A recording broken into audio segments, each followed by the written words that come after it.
Nah, pada video kali ini kita akan bermain tentang mitos ataupun fakta terhadap sebuah kejadian ataupun argumen yang sering kita dengar di dunia ojek online.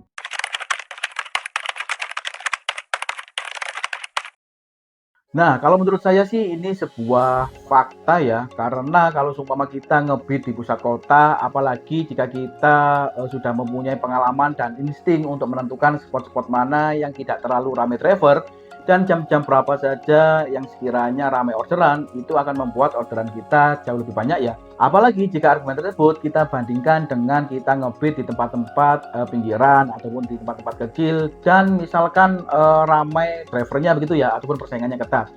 Ini kan akan membuat argumen bahwa jika kita ngebit di kota itu lebih banyak orderan.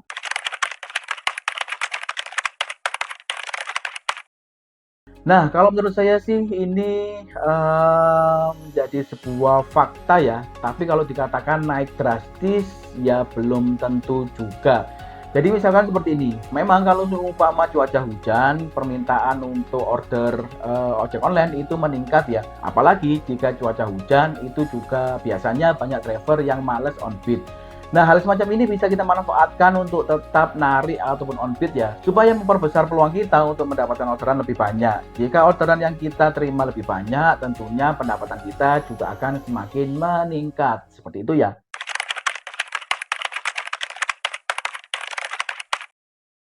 Nah, mitos. Kalau menurut saya itu menjadi sebuah mitos. Yang terpenting adalah kita memahami jam-jam di mana jam-jam sibuk ya, ataupun jam-jam ramai. Nah, hal ini memang membutuhkan insting yang pertama. Lalu yang kedua adalah pengalaman. Nah, kalau kita sudah memiliki insting yang bagus dan mempunyai pengalaman yang cukup untuk bisa menentukan spot-spot mana dan di jam berapa untuk spot tersebut bisa ramai orderan. Dan kita juga bisa menentukan untuk di jam tersebut dan di spot tersebut itu biasanya drivernya tidak terlalu banyak. Nah, jika kita sudah bisa menentukan hal-hal tersebut, tentunya order yang bisa kita terima itu bisa lebih optimal ya. Jadi kalau menurut saya jam-jam hoki tidak ada ataupun mitos, itu semua tergantung dari insting dan dari pengalaman dari masing-masing tiap driver.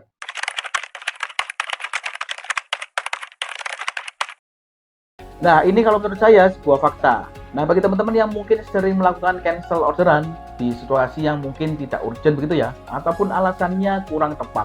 Nah, ini akan membuat performa dari akun kalian itu akan terganggu, yang berdampak pada jika nanti teman-teman mencari orderan berikutnya, itu akan sedikit lebih susah ya. Nah, hal ini bukan hal baru lagi ataupun hal tabu lagi ya. Banyak sekali contoh-contoh dari teman-teman driver yang mengalami kejadian demikian. Jadi teman-teman harus waspada ya jika ingin meng-cancel orderan jika memang tidak dalam keadaan urgent.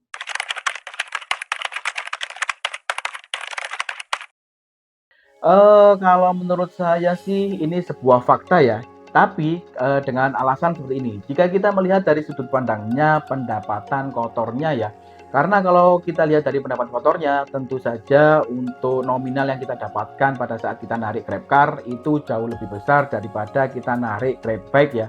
Tapi yang perlu dipahami untuk pengeluaran ataupun untuk modal GrabCar ini juga lebih besar daripada GrabBike ya, misalkan dari bensinnya, lalu dari perawatan motornya, lalu dari pajaknya, tentunya mobil ini lebih besar daripada motor. Jadi untuk pendapatannya bisa dikatakan lebih besar ataupun lebih banyak, ya tergantung juga kalau dilihat dari sudut pandang pendapatan kotor, ya memang ini menjadi sebuah fakta ya.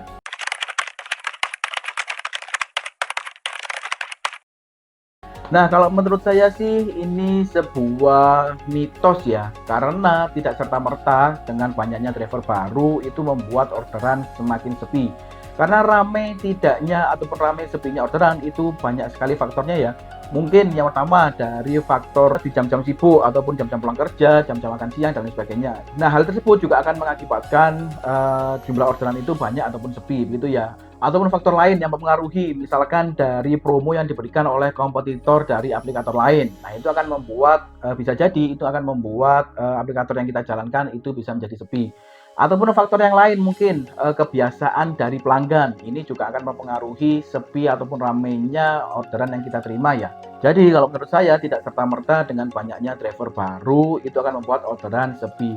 Toh aplikator sendiri itu juga sudah memfilter ataupun sudah menentukan jumlah drivernya dalam setiap wilayah. Jadi tidak serta-merta langsung menumpuk banyak begitu tanpa adanya pengawasan, begitu ya.